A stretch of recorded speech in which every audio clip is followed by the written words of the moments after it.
I'm Bob Short, and this is Reflections on Georgia Politics, sponsored by the Richard B. Russell Library at the University of Georgia and Young Harris College. Our guest today is former Georgia Senator and present-day community activist, Jimmy Paulk. Welcome, Jimmy. Thank you. It's the first time I've been described as a community activist. Well, that was my judgment. Oh, okay. Yes, yes. Fitzgerald, Georgia.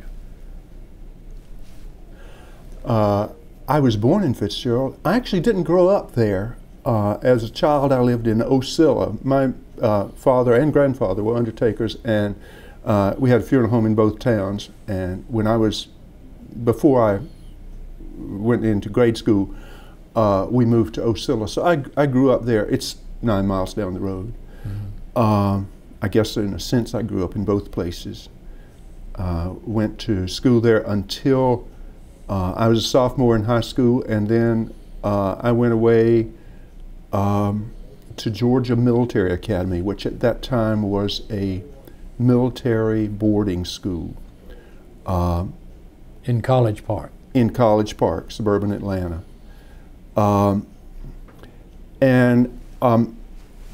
There's nothing remarkable about my youth, I don't think, but at GMA, Captain Brewster, who was the president of the school, had taken an interest in me, and he knew that I was interested in politics.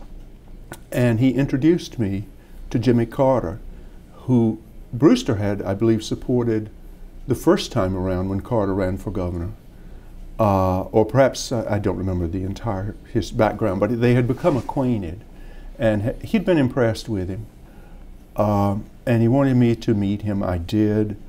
I wound up being part of his campaign when he ran for governor successfully. Now, during that era, I was in college. So I was a college student going to the University of Georgia as an undergraduate and working for Carter. That was really my introduction to politics. I should back up and say that my real introduction was in Athens when I was a rising junior in high school. I was just a little kid. I spent most of the summer at the University of Georgia at a program supposed to be a program for gifted children. It was a National Science Foundation Institute in mathematics. It was just like 12 of us, and we were in a class being taught by B.J. Ball. Professor Ball was the head of the math department at the University of Georgia at that time. It's just an absurd matching of little kids and this powerful man. He was a great teacher. But that's what I was supposed to be doing. What I was doing, that was during that race for governor when Carter ran the first time. And I was working for Ellis Arnold. He had a campaign headquarters downtown. And Mrs. Barrow, Judge Barrow's wife, Phyllis Barrow, was in charge of it. I was basically working full-time for Phyllis Barrow and just showing up enough at classes to keep from getting thrown out. So that was my first real political job, and then that sort of segued into working for Carter, which is where I. So you remember the election of 1966? I do. I was just a little kid. I was stuffing envelopes, doing the kind of things that you do when you're. Right. I'm not sure. I guess I would have been old enough to drive, so I would have been able to drive stuff to the post office and that sort of thing. That was the year that we had no results in the election. It went into the legislature. That's right. That's right. And Carter, did not make the legislative vote. It was between Maddox and Bo Calloway. I am a true Democrat. My first vote, I believe, was cast for Lester Maddox because I decided, even though I had worked for Arnold and he was the write-in candidate, that I should vote a Democratic ticket. Okay, and then what happened? You were at Georgia. I finished at Georgia. I went back home. I'll tell you one funny episode. While I was at Georgia, I don't know, for whatever reason, I would wind up getting invited to the governor's mansion. After Carter was governor, the last year or so that I was in college, and probably because of the kids, but for whatever reason, I would wind up spending. And I was there the weekend that Senator Russell died. Now, I had barely met Senator Russell. He was certainly not somebody that I knew well. He was well beyond my orbit. But his funeral was a big deal. And obviously, I was there, so I had to be included in the funeral. And that meant meeting everybody from the American government, pretty much, because they all came down for the funeral. And to be in the governor's party meant that, you know, you got treated like a VIP. And it meant meeting Richard Nixon. And I said that to say my conversation with Richard Nixon. We were in the governor's office, and there was what amounted to a receiving line of whoever was in Carter's office, staff, and family and friends who were there. And Carter took the president down the line and introduced them. And he came to me and he said, "This is Jimmy Paulk. He's a leader in our Young Democrats," which was not actually true. I was not that active in the Young Democrats, but he had to say something, I guess. And so the president said, "Are you in school?" And I said, "Yes, I go to the University of Georgia, Mr. President." And he said, "You've got some fine schools down here, the University of Georgia, Emory, Georgia Tech," and he went to the next person. That was the entire verbatim quote of my conversation with Richard Nixon at that point. Mm-hmm. Did you ever visit the White House? No, not until Carter was president, but not before. I mean, when Carter was president. Yeah, but not only just to see staff people and that sort of thing. Not in any serious way. Yeah. And then later, oddly, because of a friend of mine, when Reagan was president. But, I'm just a simple South Georgia former political type. My sphere was mostly right here. But you decided to run for office. I did. When I went back, I actually did. I mean, I guess Carter appointed me to a couple of state panels. I was on a blue ribbon panel to make recommendations about the medical it was called the Medical Advisory Committee to dealing with the Board of Corrections or corrections in Georgia. The background was that the state was getting sued by prisoners continuously about poor medical care, and probably justifiably. At that time, the only fully board-certified physician in the entire prison system was the head of the head physician. Everybody else, it was people who either came here and had a foreign medical license and they had practiced under an institutional license for so long until they could pass their board exams. So that's who we had, and plus nurses and inmates. It was a really bad structure. Our job was to make recommendations. Most of it was professionals. There were a couple of laymen. I was one of those. But I did, beyond that, I was just busy with I was in the insurance business in Fitzgerald, the business that I've been in most of my adult life as far as making a living. And I guess I was active in environmental issues and have been forever. I had decided that I wanted to run for the state senate. I believed that Martin Young, who was the dean of the Georgia Senate, was vulnerable. He had, however, soundly defeated every opponent that he had had up to this time. He had not had a close race, and they had been good people. I went to see him, and I was trying to figure out when this would have been. I believe it would have been in 73 when he was getting ready to run for the 74 election. And I said, I want to run for your seat, and you know, are you going to step down? He had been talking about retiring. And he said that he was going to go run for one more term. And he promised me that he would run for one more time and then step down. This was the conversation we had, just sitting in his den. And I said, okay, I'm going to take you for your word. If you will do that, I will not run. But I am going to run 2 years from now. 2 years later, he decided he wanted to run for one more time. We had that conversation again, and I said, I'm sorry, Martin. By the way, we were distantly related. I said, I'm sorry, Martin. I kept my word. I'm going to run. And at that time, there was another guy, and at this point, I don't remember his name. I was trying to remember that this morning, who had announced, or who had run the prior time, and who was indicating that he was going to run. He was putting out feelers. He ultimately withdrew, citing personal reasons, and which was a great relief to me, not because I didn't think that I could beat them, but because of, it would have probably forced to run off, and likely would have, and just the money. I didn't have any money. My problem was financial. I beat Martin with a total campaign expenditure, at least cash expenditure, of, I believe it was $8,200 or $8,300. This is in a Senate district that was 6.5 counties, almost 100 miles top to bottom.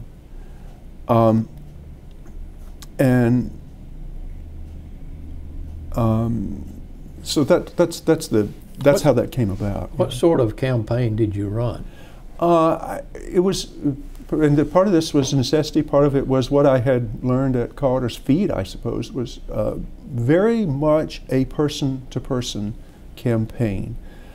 By that I mean, in South Georgia at that time, and somewhat to this day, men, especially farmers, would gather for coffee early in the mornings at every little town. Now, I had a lot of little towns, and I would get up every morning and drive to one of those towns, Unadilla, Ashburn, Vienna, Sylvester, Cordele, Ocilla, Fitzgerald, some of the little towns, little smaller little communities that had places where people sat and drank coffee, introduce myself, and get to know them. And I told them, I'm going to run for the state senate. I just wanted to get to know you. And I became friends with all of those people. That was the first thing that I did. I had a newspaper column that I had written in the, which I hope has been burned, but I'd written in the Fitzgerald paper for a few years, and I was able to, I don't know if you would, syndicate is a strong word when you're not getting paid, but I was able to persuade the Sylvester Local to carry it. I believe the Ashburn paper carried it. So I was in several of the main markets in my, I believe it was in the, it may have been in the Cordele paper as well. I know that most of my markets had my newspaper column. And again, that was free. Ultimately, I mean, that last year I did a lot of factory gate type stuff. An awful lot of campaigning at festivals and parades and all that sort of thing. In South Georgia, every little town has some sort of festival with a queen and you know, the whole ritual of those things. So I did my share of that. And in the summer of the actual leading up to the campaign, I did one mass mailing to every registered voter, a postcard, which was, I mean, it was such a new technique at that time that one of my counties, it may even have been Crisp, which was the largest, but one of my counties, they didn't have the ability to give me a copy of the voter list because they didn't have a copying machine, and they actually loaned me the voter list, and I went down the street and made a copy and brought it back. I remember that because it was such a an amazing, and so, that may have been Dooley. It was Dooley. It was Dooley County. But I just remember that so vividly because it was to entrust you with their list. There was no backup. And I also did some television commercials. There were no issues except for one, with one exception, which we'll talk about in a second. But there really were not issues. It was my campaign, and my slogan was, "You'll know he's there." Martin had been an odd figure in that he never made speeches. He was sort of an old classic backroom political type, really nice guy, well liked by everyone in the Senate, probably because he never asked them for anything. And he never had legislation. He was invisible to the people in his district, and he campaigned by the old technique of having community leaders in every little sub-community who were his backers, and they would carry that precinct for him. And of course, time had moved on. So that was how the campaign worked. But I mean, that slogan was everywhere, and that was particularly became a little bit more hard-edged at the end of the campaign. But it was never a campaign when there were no personal attacks, for example, on Martin. I decided early on that I would not get into any kind of mudslinging or that sort of thing against Martin, partly because, for strategic reasons, because Martin was a likable old soul, and there would have been a sympathetic rebound. At that time, politics was a lot more tame than it is now, to put it mildly. But also, it just wasn't me. I was at that time a devout Christian. I was very earnest about this, and I had rules about how I wanted to approach the campaign. So I followed my recipe, I'm happy for the way the campaign turned out. So you won and came to the Senate. I did. I bet it was a culture shock. Let me just, before we leave the campaign entirely, I want to talk about something because it follows me everywhere. And just while we're setting the record for after I'm dead, let me clarify something. I had been, from the time I was a college kid, I had been an environmental activist. There's no other word for it. I just was. And a dear friend of mine in Ben Hill County, Milton Hopkins, Buddy Hopkins, had brought a lawsuit against the federal government, Hopkins versus the United States, saying at that time Mirex, which is a poison used to kill fire ants, was being sprayed, broadcast all over all of South Georgia, all of the area that was infested with fire ants. That program was very popular. It was also, in Buddy's opinion, and I guess in mine, damaging in that it killed other insects and it destroyed the chain of life at the lower levels, and ultimately would be ineffective, which turned out to be the case. At any rate, Hopkins brought, and this was not, I don't think, his idea, I don't remember, but he agreed to be they needed a plaintiff who was a farmer in the affected area. And with the support of a variety of environmental organizations, Buddy brought a lawsuit, Hopkins versus the United States, suing the United States government, saying that it was a violation of his property rights to spray poison on his land without his consent. And it was not a throwaway lawsuit. It got to the Court of Appeals. It did get read, and ultimately was not successful. I was involved very peripherally in that as a sort of gopher. I was just a little kid. There's nothing else much I could do except make copies, and but I was there at the time. Mm-hmm. And during my campaign with Martin, things were going swimmingly until, I don't remember what month it was, but it was a couple of months before the primary, which was everything. There was no Republican in the race. And all of a sudden, everywhere I went, everywhere, people would come up and say, "Oh, you're the one that's been fighting the MyRex program." Suddenly this rumor had swept the district, which was not just a rumor, that I had been fighting this popular program. And by the way, if this had happened, if Martin was in fact the instigator of this, I don't know that he was. I don't know how that came about, but if he'd been clever, he'd have waited until the very last minute, because if this had happened when I didn't really have time to respond, it would have killed me. As it happened, I was the beneficiary of great timing. The rumor sort of reached a climax where it was just, there was no other conversation wherever I went. That was all that we were going to talk about.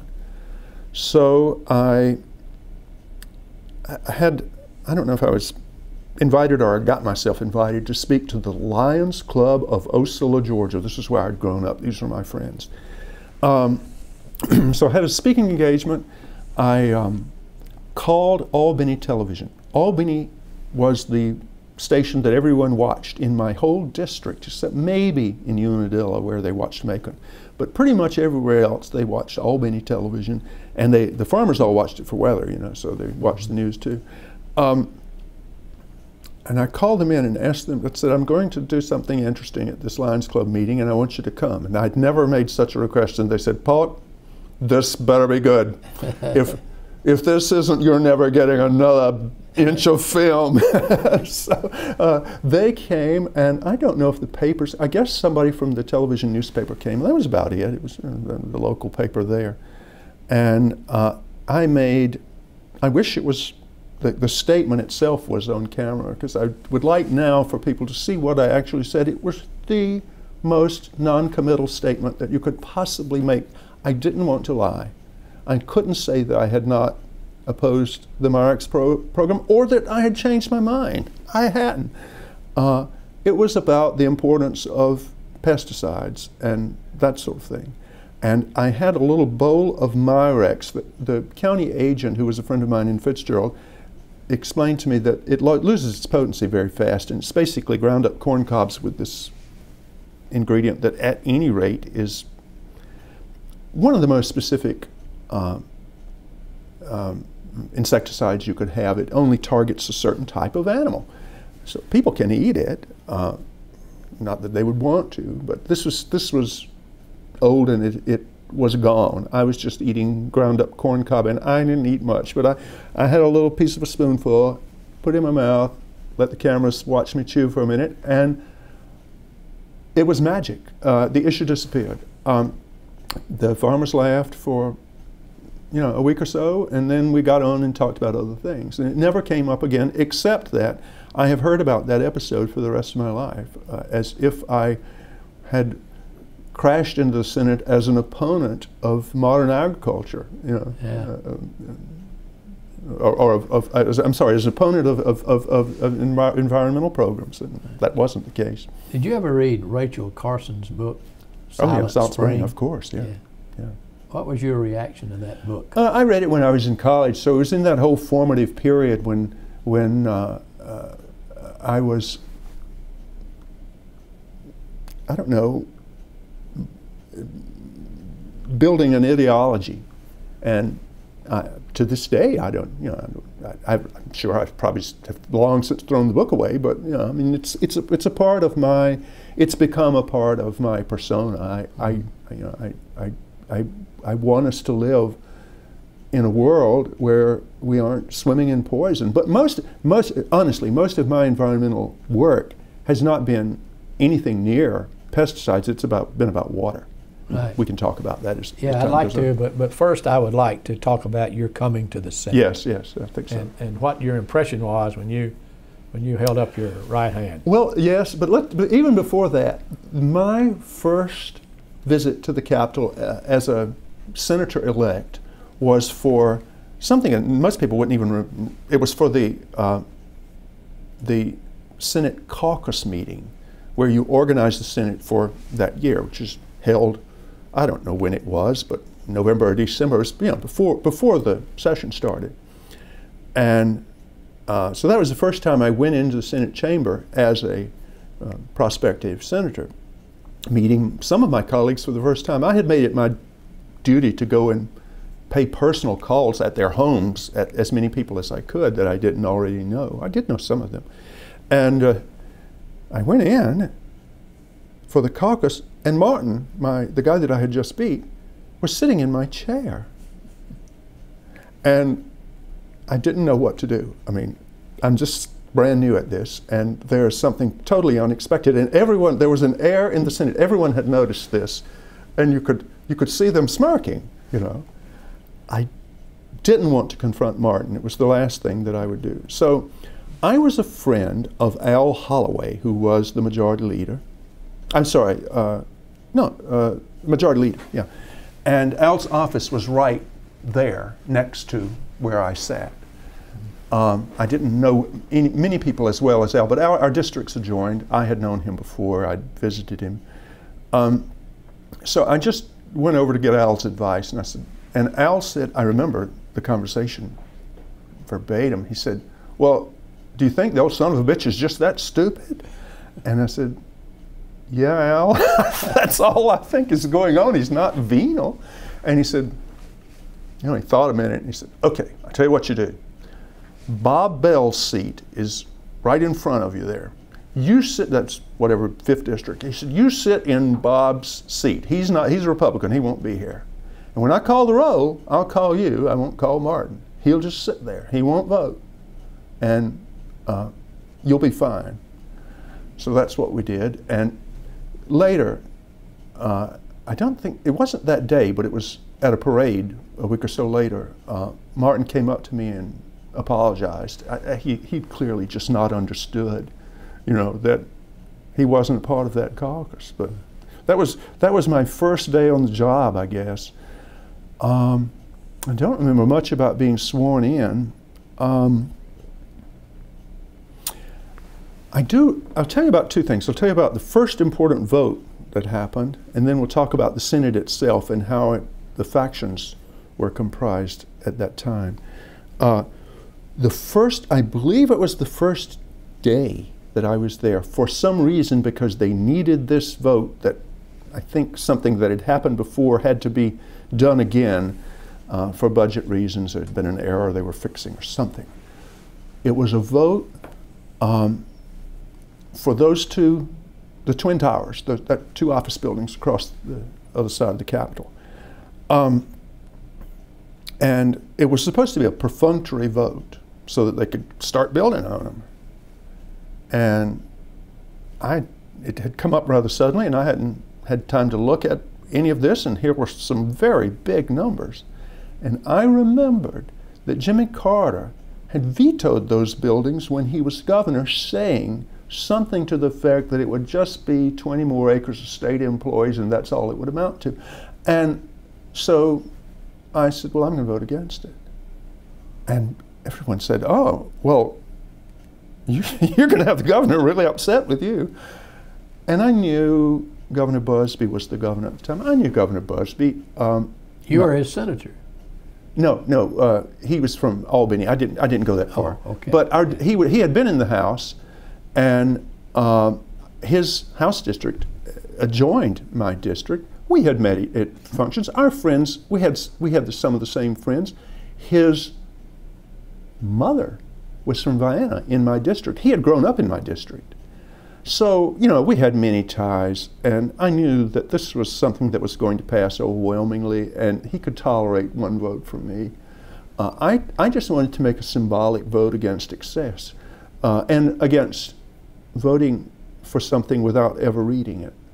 I probably violated that particular rule a lot of times as time went on, and I became a little more jaded, but at that time I thought I could make a stand. So that was my first vote.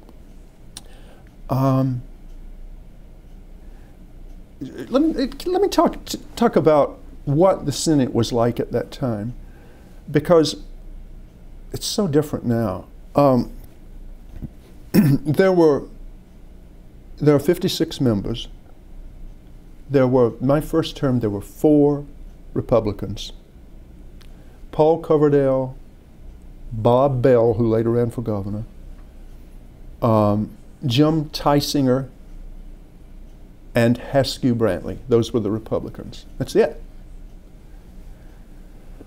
So the classic divisions that exist, for example, right now, just didn't exist.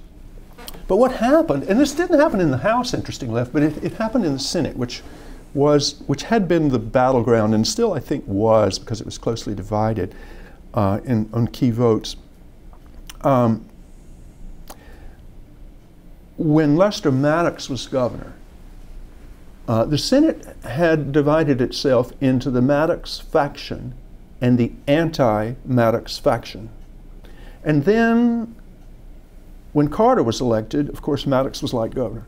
And the Senate, those factions persisted. The anti-Maddox faction became the Carter faction, and the Maddox faction stayed the Maddox faction, of course.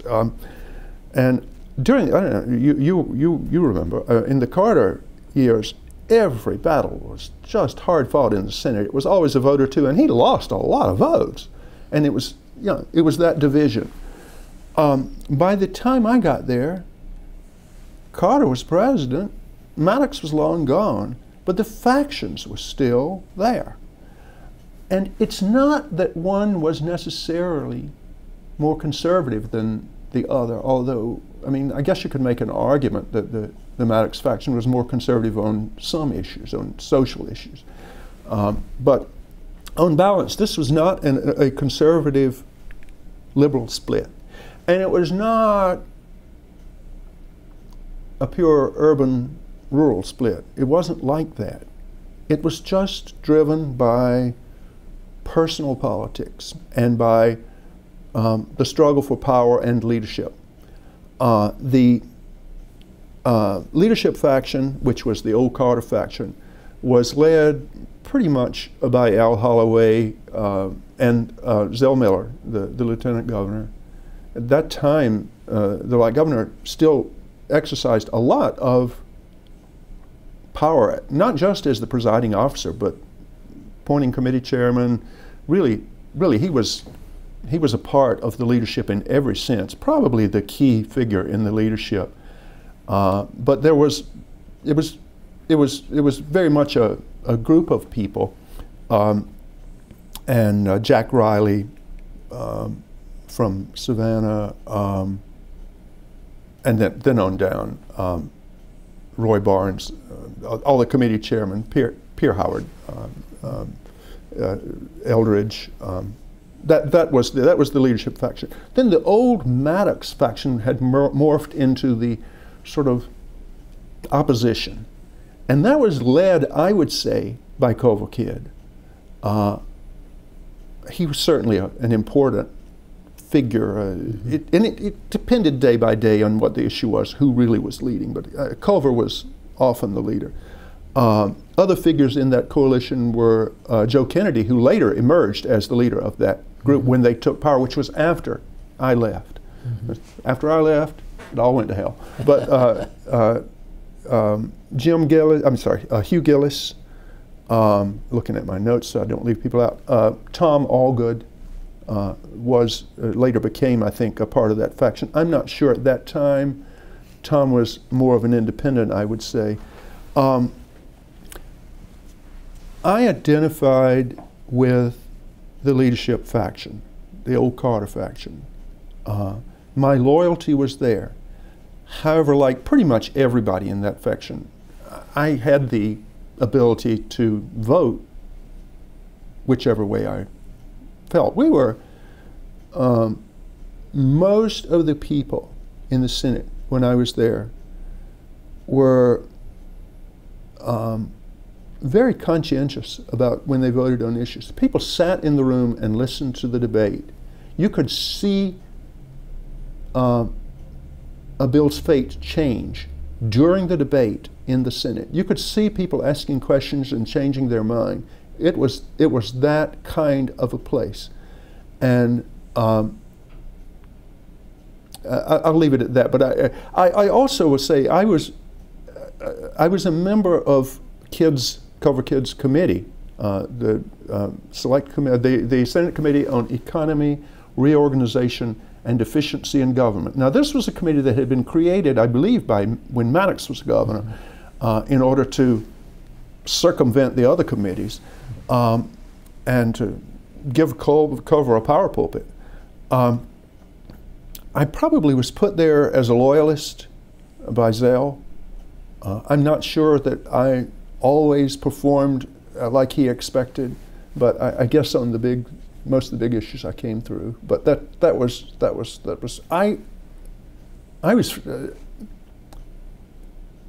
almost everybody in the Senate when I was there.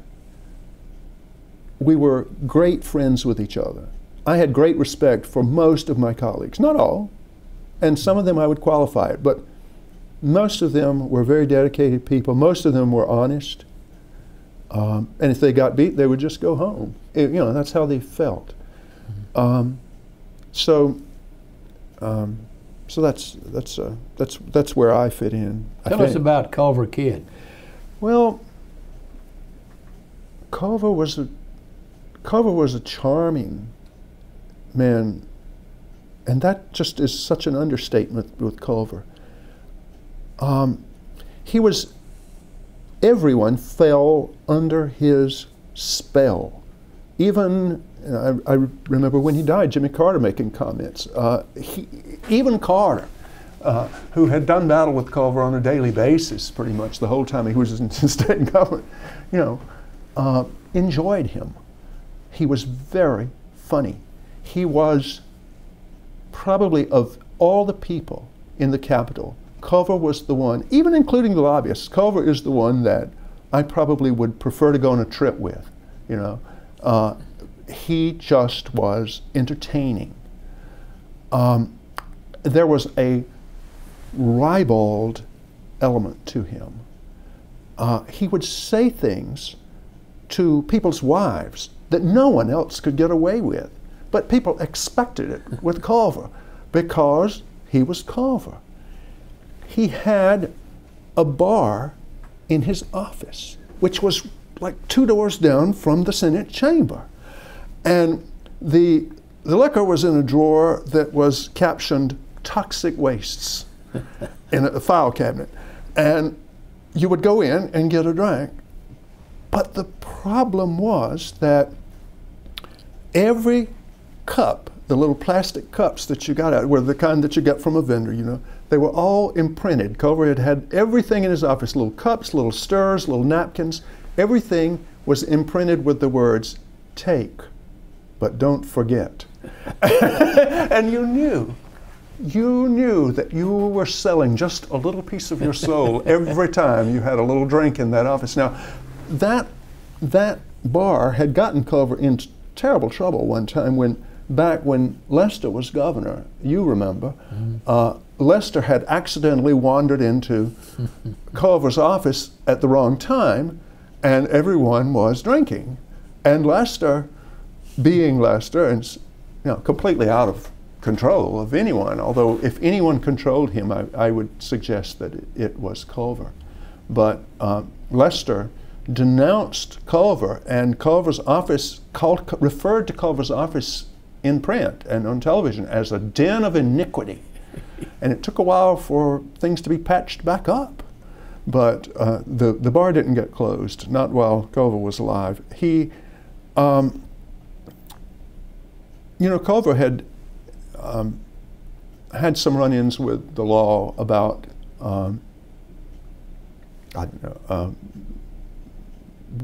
federal charges of selling his influence, and he had won his cases. And when he went to his office, by the way, in Milledgeville, he had a small loan empire. And when you went into his office, he would take you and show you these huge framed, apparently when you're in federal court for criminal charges, if you get out, you get this big framed scroll that says, go hereby without a day, or something like that. And he had 2 of them, and he would explain those are the most expensive things on his walls, but he was very proud of them. I think, you know, I don't pass judgment on anything. I don't know what happened with Culver and his constituents. That's for someone else to say. I do think that Culver seemed inclined to represent a lot of industries and businesses that he was on friendly terms with, and you would get trapped into situations. You would, especially on the floor, when things were suddenly moving real fast, and there would be a floor amendment from Culver that would do nothing but, and it would be some harmless little thing, and you would vote along with it. It would pass. Months later, you would read in the paper, your name would be listed as one of the people who had passed this amendment that gave enormous power to, I don't know, gambling or the liquor industry or something terrible. And he had done it again. And I don't make accusations about why all that happened, except to say that was just the way he was. But he was one of my favorite people. After all of that, after all of the times he got me in trouble, I can't look back and say that I didn't really love him, because I did. You know. What sort of bills did you get in EREG committee? It was just a little of everything. A lot of things having to do with the election process. The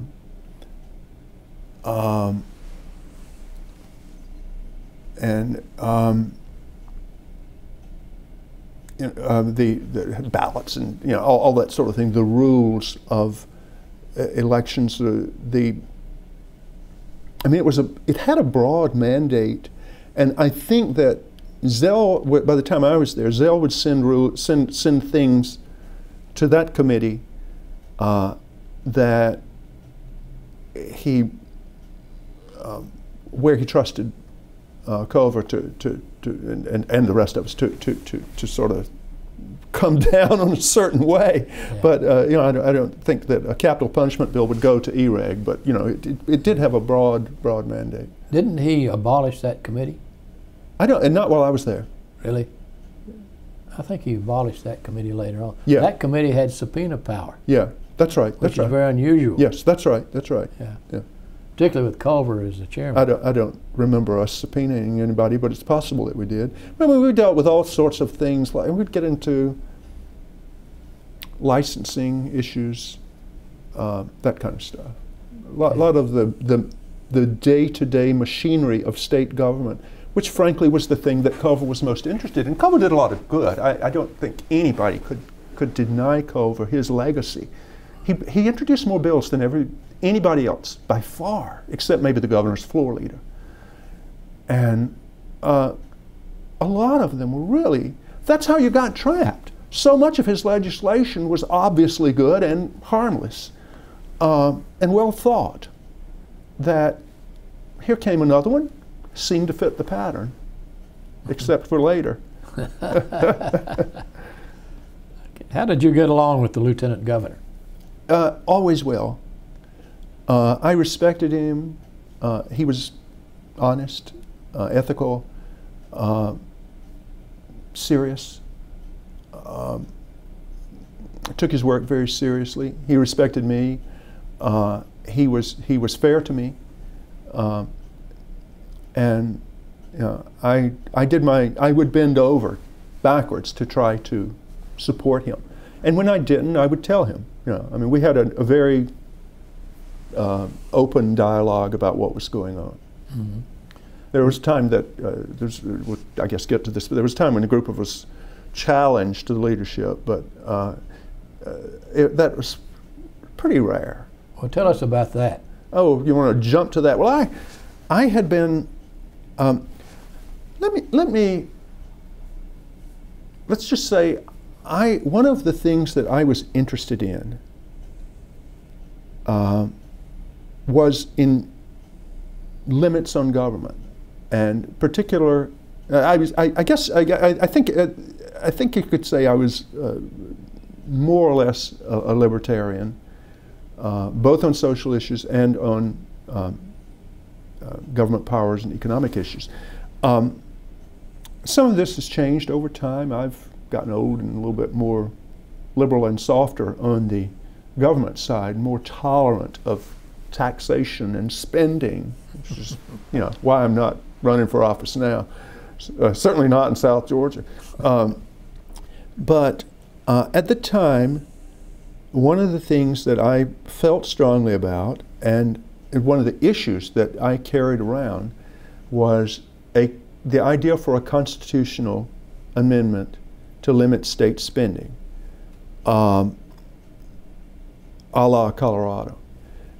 And I'd been to national forums about this. I was friends with people in the national tax limitation movement. And I mean, we were ahead of our time. This was something that really came more into the public conversation during the Reagan presidency than during the Carter presidency. But that was where I was. And I just wanted to, I knew that the bill wasn't going to pass. Certainly not as a constitutional amendment. Getting it through the House with the Speaker, you know, the idea of such things was funny. But I did want to get a vote on it. And at the same time, some of my colleagues had bills that they wanted to get out. Lee Robinson, who was a good friend of mine and, you know, sort of often a partner in crime. Lee was from the Macon area, by the way. Wanted to get a sort of a modified form of a public initiative passed.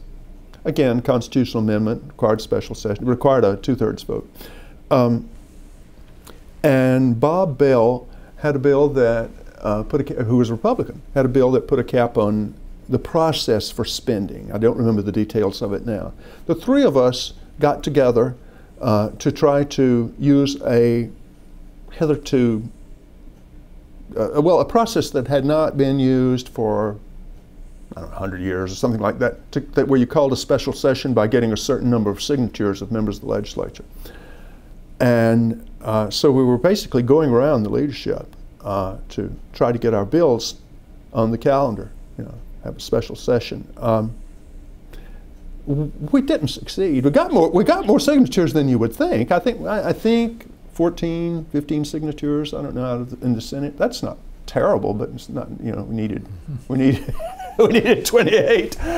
So it didn't work. But that is the only time that I can say I remember having anything like a real challenge to something. I mean, we were in conversation about it even then. It's not like, you know, I was called on the carpet or, you know, that sort of thing. It wasn't that kind of relationship.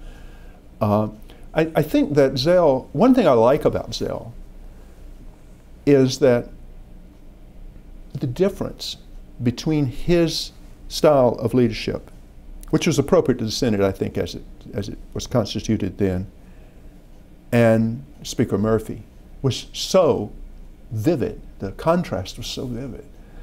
Speaker Murphy was an autocrat, my way or the highway, you know. I never liked him. I thought he was a son of a bitch. I just, you know, I'm sorry, I know he's dead, but I thought he was, I thought that he wasn't that interested in issues. He was interested in power. And I didn't respect that. He just wanted, you know, if you're only passionate and your only reason for being in that building is power, why are you there? That's not a good reason. Zell was completely different. He was very careful, even if he disliked someone or his least favorite people. He was very careful to treat them fairly, to give them a forum, and he did have positions on issues which he tried to make clear. I mean, he tried his best on the things that he felt strongly about. So, that's sort of where that came down. Did you support Zell Miller when he ran for governor the first time? I wasn't here. I don't think. What year was that? That was 1990. Oh no, I was in New York. I was long gone. Tell us about New York. Well, let's don't get to that yet. I want to talk. But you promised you'll tell us. All right. Well, you've got plenty of film, and we beat the traffic if we wait long enough. We'll have food brought in, or. Let me talk about a couple of bills, and maybe talk about some of the people that were there Okay. in the Capitol, because I think it. This is a chance to say a few things that might be useful to someone. I don't know. There was my first piece of legislation was totally symbolic, and there were things. I'm sorry. Let me frame this a little bit differently. When you come from a district like mine, that is very conservative, was and is very conservative. Now it's a Republican bastion. And also very poor, was and is, and very rural. And in some ways, I am not the perfect match for that district. I'm just not. I know that. I am, I lived there, and I loved everybody in my district. I can say that I did, and I did. I loved getting out and meeting people and getting to know them. And one of the things about being in the legislature is it gives you an incredible entree into the whole world of your district. Every kind, at that time, it wouldn't have been easy or normal for a 20-something young white business guy to be going to black churches, black restaurants, black clubs, for you to be meeting with people whose children had disabilities, hanging out in with the teachers in school lunchrooms, all those kind of things. You didn't do that, you went to work every day. You just didn't meet such a broad swath of people. I did, and I loved them, but I was, just am from a different space, and I knew that. And so I tried to reconcile the differences by, there are some things that I did with it that were almost intuitive and symbolic. Chewing tobacco, which was, I don't know, I had picked up at some point, and became a point of identification. When I came to the Senate, there was something in the rules that said you could have a spittoon, and they had moved all the spittoons out because there was nobody else that chewed tobacco on the Senate floor. I had the spittoon moved back in, so I had to go find one so that I could chew my tobacco. I don't chew tobacco now. I gave it up, but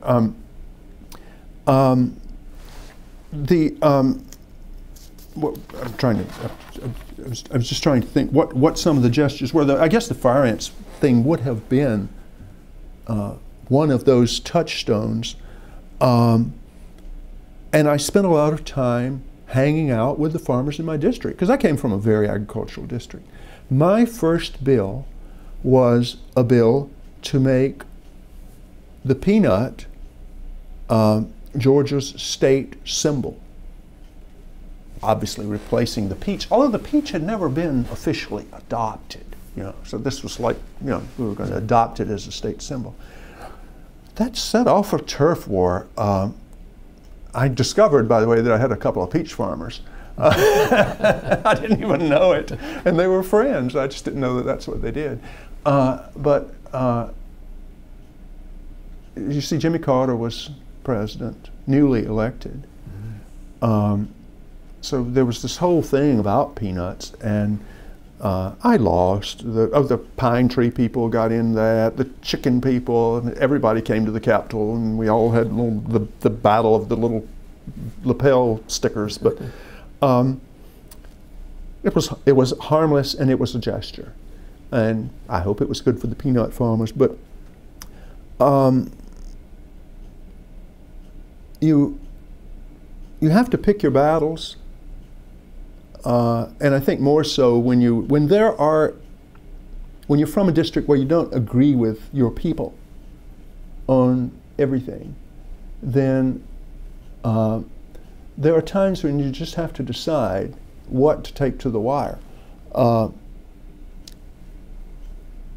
What are some good examples? We never had much vote in the way of gun control. So I don't think I had to do battle on that. But, I mean, I can remember voting. Every bill you have to make a decision. Is this something that is so offensive that I'm going to vote against it, even though I know it is very popular in my district, and I'm just going to have to take my licks?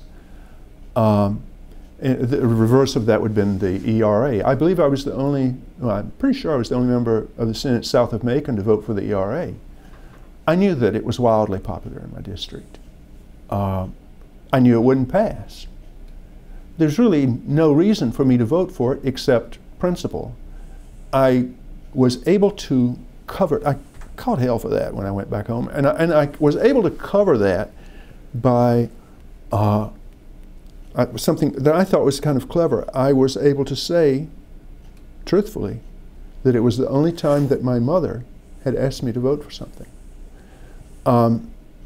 But sometimes there'll be something that is a little bit odious. You know, I probably wouldn't support it if I thought it was going to pass, but it's not going to pass, so, you know, I just don't want to take, you can't vote against your people all the time. And so sometimes you make a judgment, or I did, to support something because this is not the time to call in a chit. But my battles were probably the ones that I would say are my legacy issues were environmental. And there were a lot of them. I sort of was the person in the Senate who carried the water for the environmental groups on a number of really key fights. And unfortunately, it tended to be where you were fighting something, with one exception. But there was, the exception would have been the bottle bill. At that time, there were only really two people lobbying full-time or more or less full-time at the Capitol as environmentalists. Now they have a huge room full of people. But at that time, there was Betsy Loyalist. You know Betsy, a wonderful woman. Later became senior vice president of Audubon and head of their their Washington office. And she represented a coalition of environmental groups, or all the major groups, really. And then there was Jim Marson from Georgia Wildlife, and you know Jim. And I think it was Betsy who came to me and said, "We want you to sponsor a bottle. Would you be willing? That's what I said, would you be willing to sponsor a bottle bill?" And I said, "You mean a deposit on Coca-Cola bottles?" "Yes, yes." Obviously, this is, you know, Coca-Cola's, you know, there were Coca-Cola machines in the cloakroom of the Senate. It's just like the Coca-Cola state. They pick up the tab for, at that time, for everything you did, you know, that you know, the power structure did. So we talked about it, and they knew it wasn't going to pass, but they wanted to start a conversation about it. And ultimately, after some discussion, I agreed to put the bill in. And we had intentionally kept this to ourselves until I dropped the bill in the hopper. And then all hell broke loose. Huge reaction. The next morning, after I had dropped the bill in, I stumbled into the Capitol at, I don't know, 7 o'clock in the morning or something. I usually would come in early to read the calendar and, you know, that's read the bills and do whatever I was going to do. And usually very quiet. And, you know, at that time our offices were in the basement. And there were just people all over the place. And they were all from my district and from a few people from neighboring counties. And what had happened was Coca-Cola had sent a plane down and at 4 o'clock in the morning had loaded up all of the soft drink bottlers and the beer distributors and some of the grocers and from all over my district. And these, you know, soft drink bottlers are politically influential. They're, you know, they're your friends. And so there were all these people waiting for me. And they wanted me to, there was a process where I could withdraw the bill if they did it that day. So that's what they wanted to see me early. And so they made their case. And I said, well, you know, it's not going to pass. And they said, well, so why do you want to introduce it? I said, well, I want us to have a conversation. And they said, well, we don't want to have a conversation. And I said, well, I'm not going to withdraw it. So sometime later, one of those bottlers was one of my good friends. And I asked him, I said, how much trouble am I in? Because I was worried. And he said, oh, I was kind of proud of you for not caving in. But what happened that is indicative was that, and it's kind of sad, was that a short time later, I mean, obviously I didn't write that bill. It was written by the environmental groups, the attorney for the various environmental groups, who all had signed off on this. But it turned out that Coca-Cola was the biggest single donor, I believe, to the Georgia Conservancy, which of course was the most powerful environmental group in that coalition. And they came under pressure. And we wound up, I'll cut to the chase, but we wound up having what amounted to a trial in the boardroom of Coca-Cola. In the Coke boardroom, with this you know, big walnut boardroom with Mr. Candler looking down from over one fireplace and Mr. Woodruff looking down from over the other fireplace, with the Georgia Conservancy board sitting in the chairs around the board table. They agreed to go to Coke's location. And Betsy and our little scientists, we made our presentation, and then Coke's scientists got up and explained how, you know, container legislation really wouldn't do anything for the environment because what it would take to wash the bottles would use up more energy than some absurd argument. And ultimately, the Conservancy board voted a statement that said, and this is almost verbatim, while we endorse the concept of container legislation, we do not endorse this particular bill. They had written it. They just left me hanging. So that was the one. That's the one I remember as a bill I actually had my name on as a sponsor. Most of the environmental stuff was being trying to beat bad bills. One that I remember particularly was in 1978. It was the Parks-Brown Amendment. Parks-Brown, who was a low-key guy, nice fellow, member of the Senate, who didn't ask you much. He rarely had legislation, so people were inclined to go along with him, and he'd been there a long time. Senator Brown had an amendment to some bill that basically removed trout stream protection from most of the Savannah River. Oh, you remember this? Mm-hmm. And I led the opposition, and we had a series of votes, and ultimately beat it. But it was after a lot of reversals and people changing sides. It was a protracted battle and a hard one, because people weren't voting on the merits of the legislation. They were voting because they liked Parks. You know, they didn't want to vote against him because he never asked them for anything. The other thing that I think is the most important piece of legislation I ever did battle against, and that is something that's completely forgotten today, but I think is significant.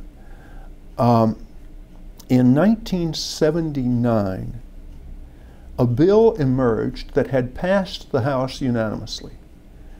And the background of it was a little complicated, but in general, you can have a tri-state compact if if the majority of the states involved support the legislation asking for the compact. You have to get the congressman to go along, but generally they do that if you get the majority of the states to ask for it. And you can do almost anything with a compact. This was about controlling the Chattahoochee, Apalachicola, Flint River system, controlling the water flow. And it had already passed the Alabama legislature and been signed by the Alabama governor before it came to Georgia. Betsy read it, or someone read it and brought it to Betsy and said, I think this is a really strange bill. And she finally had somebody who was an expert on compact law to read it, and it had been written by someone who really understood a lot about interstate compacts, because it was drawn right at the edge of that kind of law to create a body, the majority of whose members were appointed by the ports authorities in the various states, that would ultimately control the water flow in all of those rivers. So what do the ports want? They want, when you have a drought, they want to float their barges down in the shallow part where you need to get out to the coast, And so we're talking about draining Lake Lanier and my little lake, Lake Blackshear, and whatever you need in order to float those barges. That's what this was about.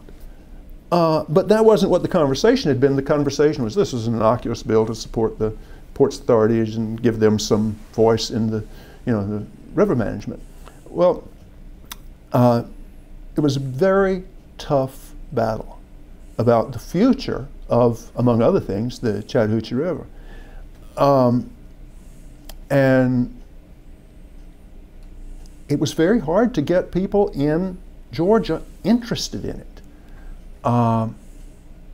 The idea that Atlanta might run out of drinking water was not something that it was considered such a foreign concept at that time that it was laughable. It just wasn't a discussion you could have.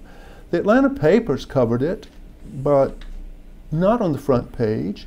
The coverage that it got in Georgia was basically in places like Columbus, where I was treated like a leper. I mean, I was like the Antichrist. And in Florida, where this bill, because I have to give you a little background so you understand this. The importance of this to Florida was that the entire Gulf fishing industry depends on the life of the estuaries, which depend on the cycles, the flooding cycles that come in the river. And if you mess up those cycles, you mess up ultimately the fisheries, that whole industry there. So Florida was apoplectic, and we're getting a lot of publicity in Florida, and the Florida environmental organizations were very interested. Of course, they have no influence in Georgia. So it was one of those things that you just have to try to persuade people to do the right thing.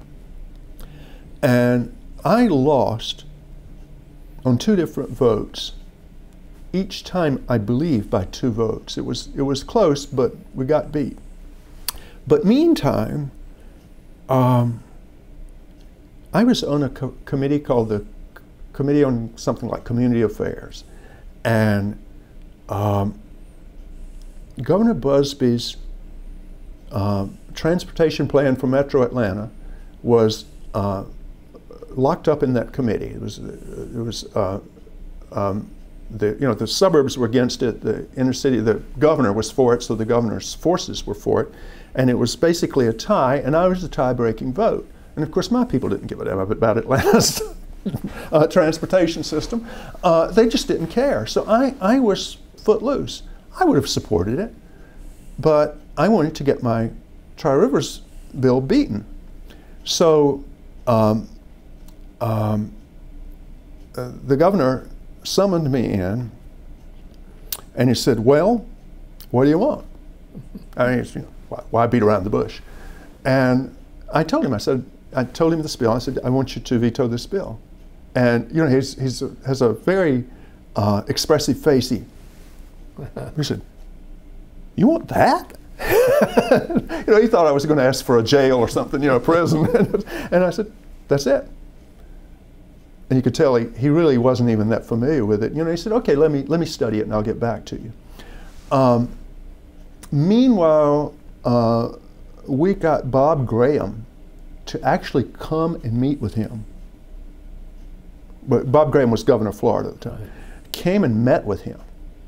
And that gave him some cover.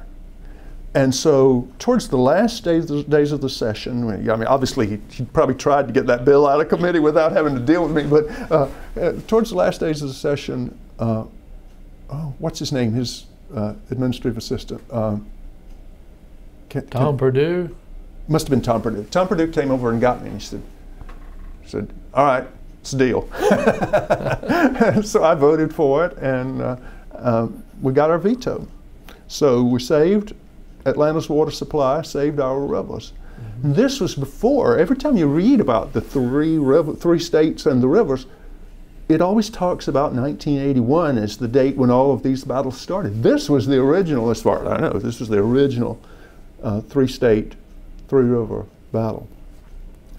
I was involved in prison reform. I mentioned I'd been on that committee, and that sort of was the genesis for some interest in trying to do something about the prisons. And not so much trying to make living conditions better for the prisoners, but trying to make the prisons more effective in terms of, you know, rehabilitation, not being factories for crime. And in my approach, which I was successful at, I mean, I got some bills passed, was ultimately about trying to strengthen and finance something that doesn't sound like a good idea, but the county correctional institutions. Everything that we were able to discover showed us that they had a lower recidivism rate at that time, I don't know what happens now, than people who came out of Reidsville or the big state prisons. And prisoners preferred to go to the heirs of the old chain gangs, which had been cleaned up. They preferred to do that, where they got out and did work, rather than being locked up in these huge, awful, smelly places. And they were a lot less expensive to the state. But you know, we weren't supporting them enough that they were still staying in business. They were closing. You know, every year you'd lose another one. So that was. I'm condensing this, but that was one of the big battles, or big successful legislative interests I had in terms of prison reform. But that was an ongoing interest, an area that I supported. I was telling you, so much of what you do in the legislature is you look at the calendar 30 years later and you have no idea what all that stuff was. And most of it was sort of perfunctory, some of it was local bills. This is the stuff that keeps state government running. Most of it's not even controversial. There are always a handful of issues every year that really define what's going on. And of course there's the budget. And that's always the big one. Mm-hmm. You know.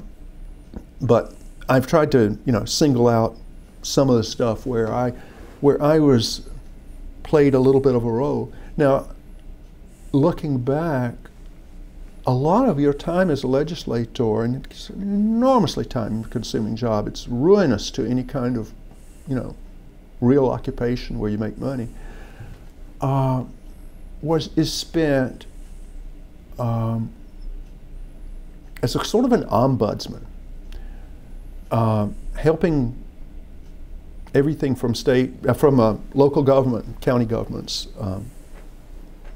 little city governments, with what they need, running interference for them with the state agencies, and helping your constituents. People get themselves into the most amazing messes. And they call you because they don't know what else to do. And sometimes it's people who are, leaders, or realtors who didn't renew their license in time, and all of a sudden they've got to go back to school, and they want you to, I don't know what they want you to do. Sometimes it's people who are really poor, who have desperate problems and don't know where to turn. Sometimes it's completely inappropriate, and that's rare, but I mean, I do remember people coming to me wanting me to get someone out of jail, or and offering money. It's like, and they didn't know any better. It's just. But I mean, you do field an awful lot of calls about all this other stuff that's really not a part of legislation and voting, and yet it's what you do. In other words, your constituency knew you were there. Yes, I guess that's a way to say that. Yeah. That was your slogan. Yep. Yeah. Good. I'd like to get back to water for a minute. You were in the legislature how many years ago? Well, I left in '80. So, it's been a long time. Yeah. We still have the water problem. I know. Is there a solution? Yeah, but it's not popular. We have to learn to live in Atlanta, in Metro, has to learn to live with less water per person. We can do that. And we have to be rational about growth. We need to, not build unless we know that there is water available for whatever we're hooking up to. I mean, the idea that we're going to ship water from Tennessee River to Atlanta is, that's not going to happen. But we can live with the Chattahoochee River, even in times of drought. Yes, we probably need another reservoir. I mean, I think. I mean, ultimately, those sorts of solutions are helpful. On the Chattahoochee? Well, somewhere, yes. Yeah. But Atlanta's not going to have large amounts of water coming in that it doesn't already have here in the basin. It's just not.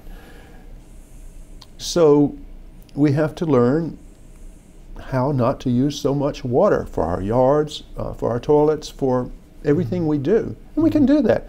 And the other part of the equation, and I am not being true to my farmers, but the big user of water in Georgia is agriculture. And at some point, we have to talk about that.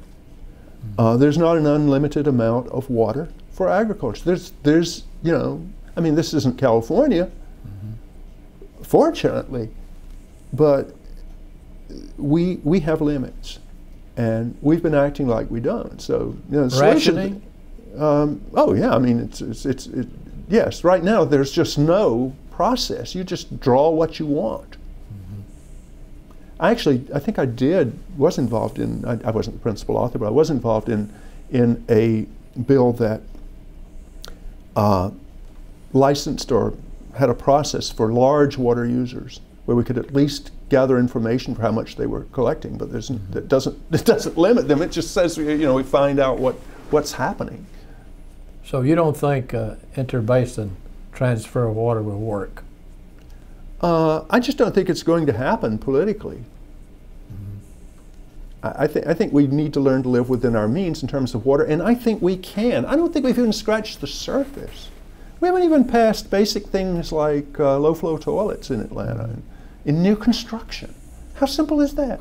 There are so many things you can do, but we've got to start doing that.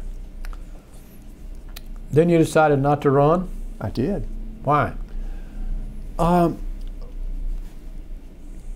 There's no simple reason, and it's very much about what was happening to me at the time.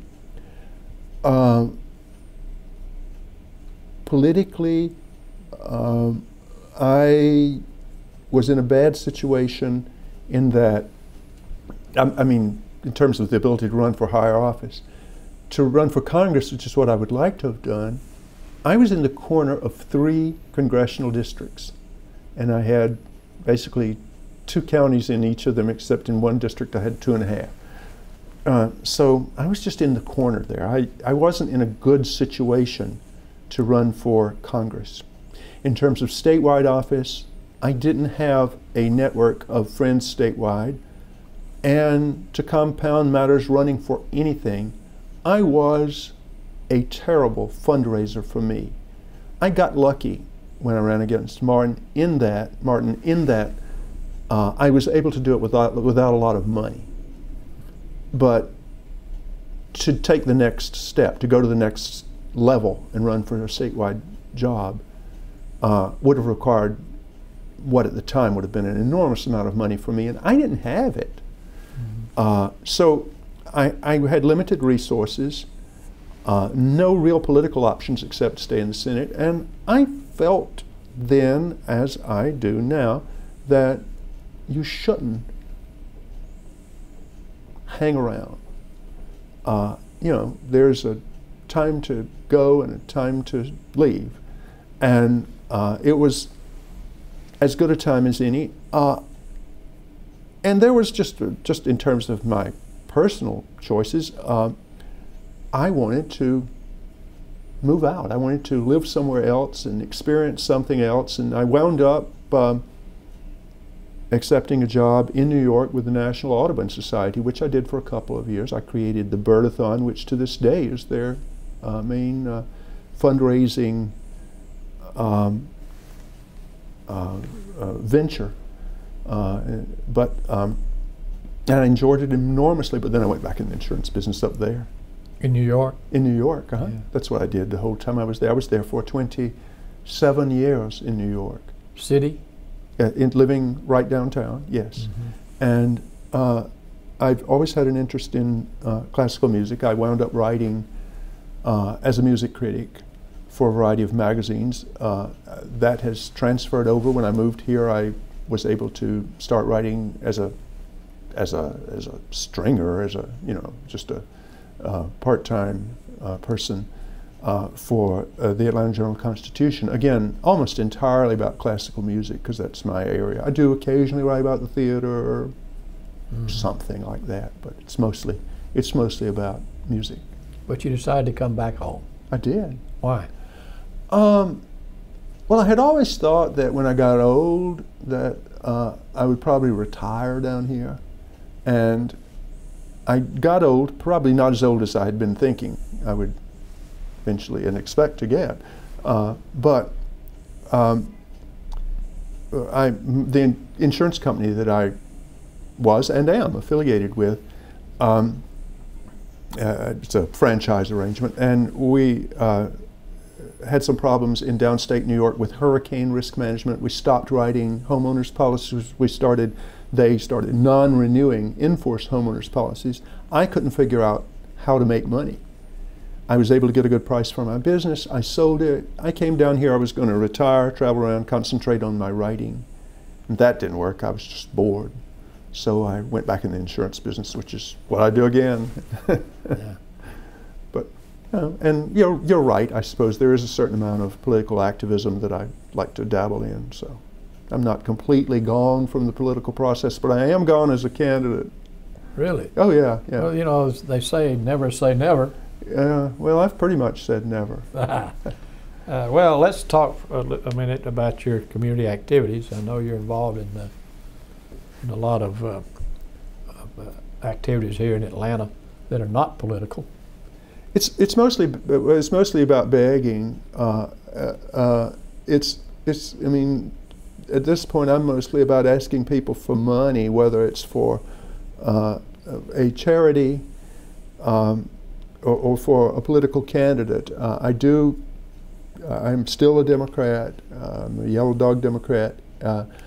I try to support candidates that I like, who I think have a good chance, whether that's in a statewide race, like the governor's race, or in particularly legislative races, because that's what I'm interested in, is the legislature. I don't come down here much. You know, I was just thinking, I came down here, I was having trouble figuring out where to go. I don't find the Capitol, I mean, it's just me, but to me the Capitol today is kind of a mean place. It doesn't have the convivial atmosphere that it used to have. It's just too partisan. And I regret that. We lost something when we lost the ability to sit down and talk things out and persuade each other. That's what it really was like when I was here. But those are the kind of things I get involved in, whether it's you know, something to do with, I don't know, the Grady High School Orchestra, or my Rotary Club, or a project that my Rotary Club sponsors for furthering, partners with Aid Atlanta to further AIDS awareness in the schools, in Atlanta public schools, those kinds of things. Mm-hmm. I do some hands-on stuff, but it's mostly about begging for money. Let's talk for a minute about the Democratic Party. You want to give me some money, I'll talk to you about that. About the Democratic Party? What happened to the Democratic Party in Georgia? Well, I think the Democratic Party, for a real long time, was just the umbrella for all serious political organization. There wasn't a counterweight. And there were people in the Democratic Party who certainly were more conservative than the Republicans I mentioned, like Coverdell and Bob Bell. Those would have passed as liberals compared to some of my Democratic colleagues. More so in the House, I think. But you know, I think that an era passed, and Georgia came into, became a part of the two-party system, I guess, and at the same time, the parties developed more of a partisan aspect than they might have elsewhere. Some of this had to do with timing. I've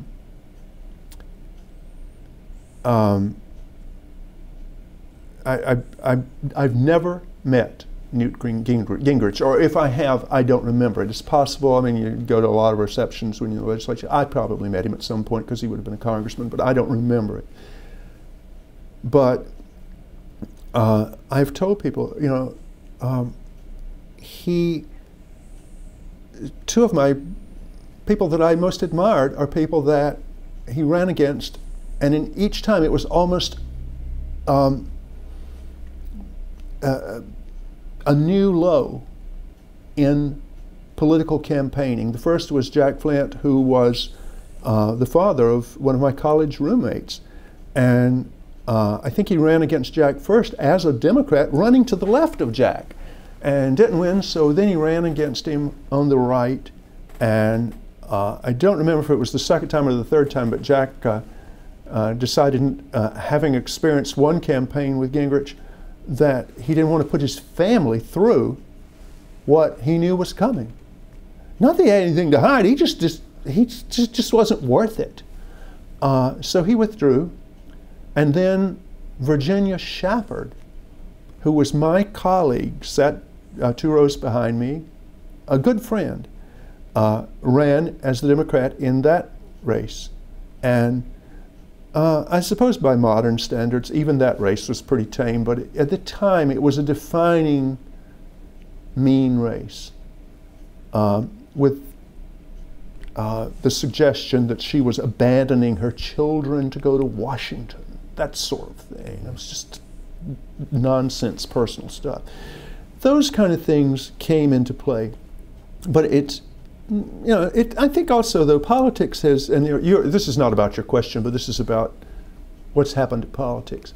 I just think we live in an age where, you know, everybody used to read the same paper. They used to read the Atlanta paper maybe If you were in Macon, you read the Macon paper, and you read Selby McCash and all those people. But that was what we did, and that was where you got your news. Now, we've got these bloggers who are partisan and personal and mean-spirited.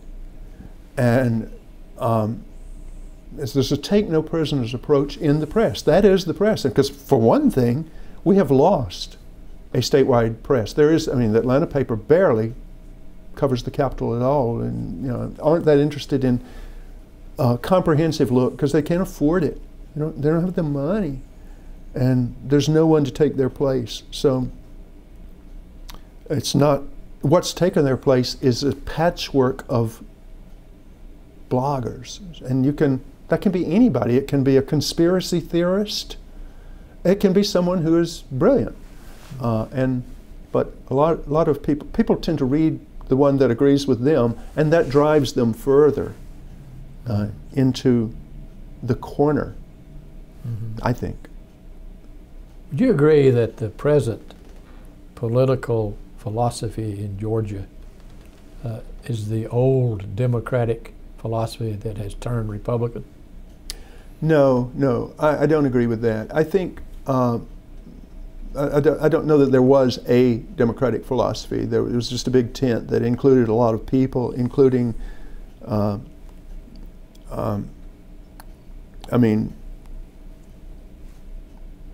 Lester Maddox, Herman Talmadge, right on through the most liberal Democrats from Midtown Atlanta. And I should say, I should talk about Lester Maddox a minute, because I think Lester the thing I'm most capable of talking to you about is what happened back then, because that's when I was more of a player. I'm just an observer now, and who cares about what I think? But I think Lester is an interesting and complicated, in some ways, and often misunderstood character. I would make the argument, I guess I'm making it, that Lester was the most liberal governor Georgia has had since Ellis Arnold. And I am including Jimmy Carter in that, and Carl Sanders in that list. Lester Maddox, part of this was because of timing. He was governor during the Johnson years, and there was just a lot of money and things were happening. Regardless of the reason, Lester was an innocent, extremely naive man who arrived here with no idea how to run a complex office. And, when that happens, people will find you who have pretty good ideas.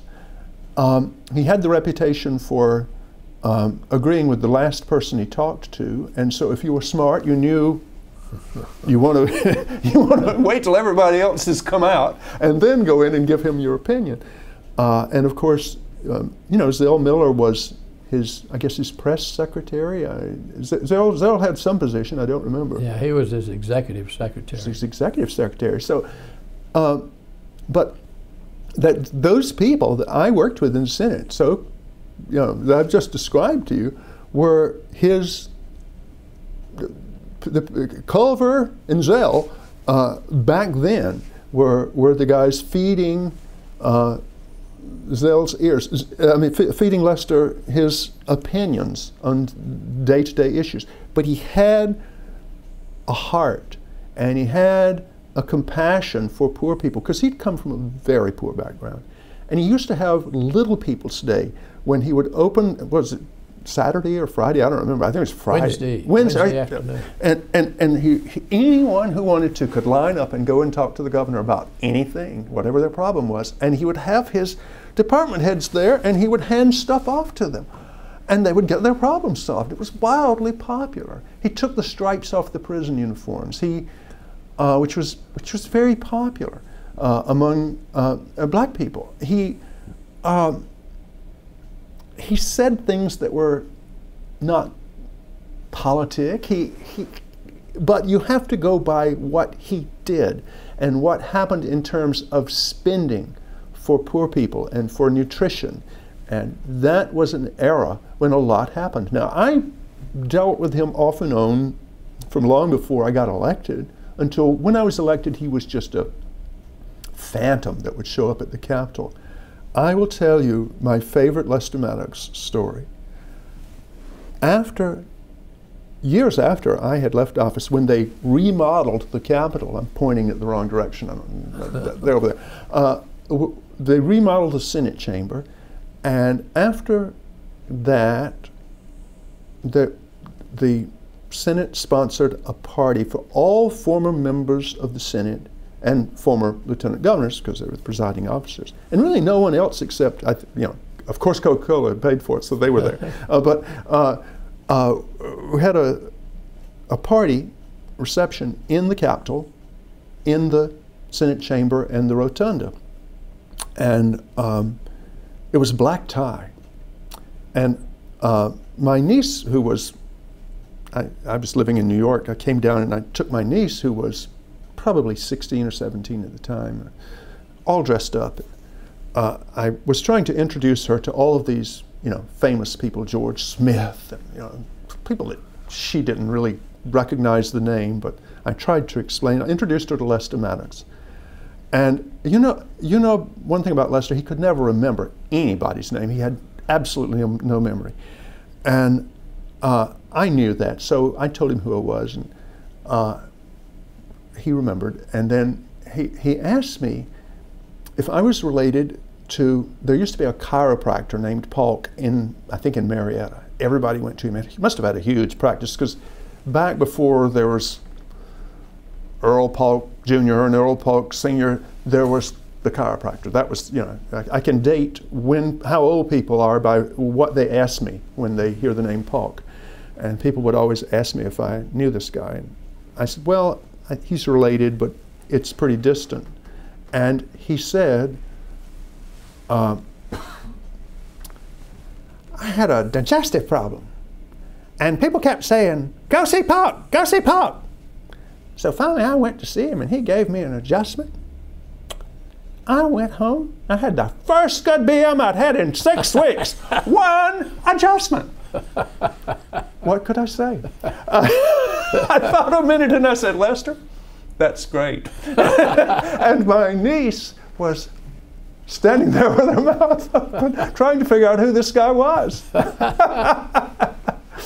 So, there you have it. What can you say? It's been very delightful. Thank you. It was fun. Is there anything we've forgotten? I'm sure there are. Or left out? I forget a lot. But I think we've covered some main things. I'm glad. It sounds good to me. Well, we're delighted to have had you. And I want to thank you on behalf of the Richard Russell Library and Young Harris College, and invite you to come back if you so desire. All right. If I think of some new things, I'll call you up. Good. Thank you. Thank you.